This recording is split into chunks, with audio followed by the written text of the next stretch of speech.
সুপ্রিয় বন্ধুরা, আসসালামু আলাইকুম। বন্ধুরা, বাংলাদেশের প্রধানমন্ত্রী তারেক রহমান সাহেবকে ভারত সরকার আমন্ত্রণ জানিয়েছিল ভারতে যেন তিনি যান, অন্য কোনো দেশে না গিয়ে। কিন্তু তারেক রহমান কী করলেন? ভারতে না গিয়ে চলে গেলেন মালয়েশিয়া, চলে গেলেন সেই চীন দেশে। তারপরে তো ভারত সরকার রাগে রাগান্বিত, ক্রোধে ক্রোধান্বিত।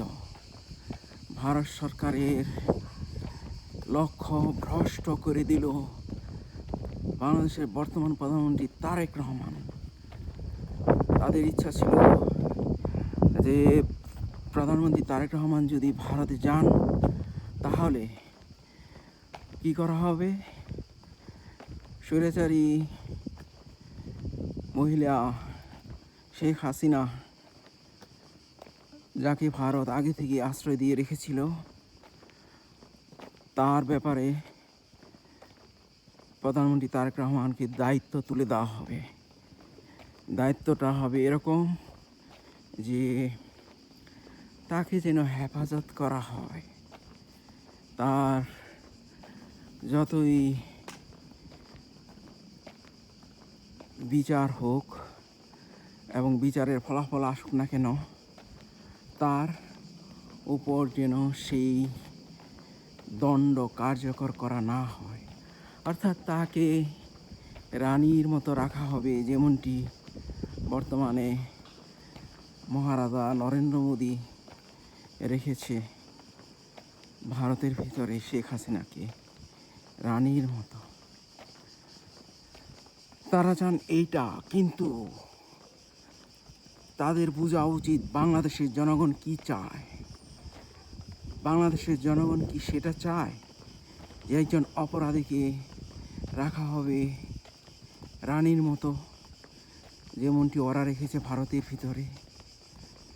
ওরা তাকে রেখেছে এই জন্যই যে তিনি গত 16টি বছর ভারত সরকারকে বাংলাদেশের ভিতরে বিভিন্ন ধরনের অপরাধ করার সুযোগ করে দিয়েছিল এই স্বৈরাচারী হাসিনা বাহিনী, আওয়ামী লীগ বাহিনী, জয় পুতুল রেহানার বাহিনী।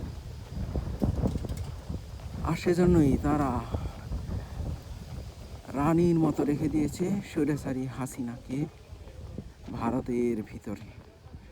কিন্তু ভারত সরকার আবার চায় যে শেখ হাসিনাকে রানীর মতো রেখে দিয়ে আবার তাকে কোনোভাবে কৌশলে ক্ষমতায় নিয়ে আবার তারা বাংলাদেশকে কবজা করবে।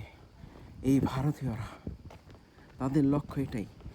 কিন্তু প্রধানমন্ত্রী তারেক রহমান সেটা বুঝে গেছেন, আর বুঝে গেছেন বলেই তিনি যাননি ভারতে, তিনি গিয়েছেন মালয়েশিয়া, চীনে।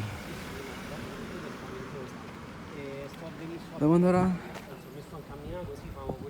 ভারতের চালাকি বাংলাদেশের বর্তমান সরকার, বর্তমান প্রধানমন্ত্রী ধরে ফেলেছেন।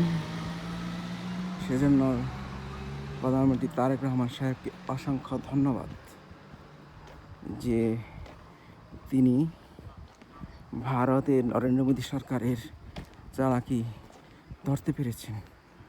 তো সবাই ভালো থাকুন। আল্লাহ হাফিজ। আসসালামু আলাইকুম রহমতুল্লাহি ওয়া বারাকাতুহু।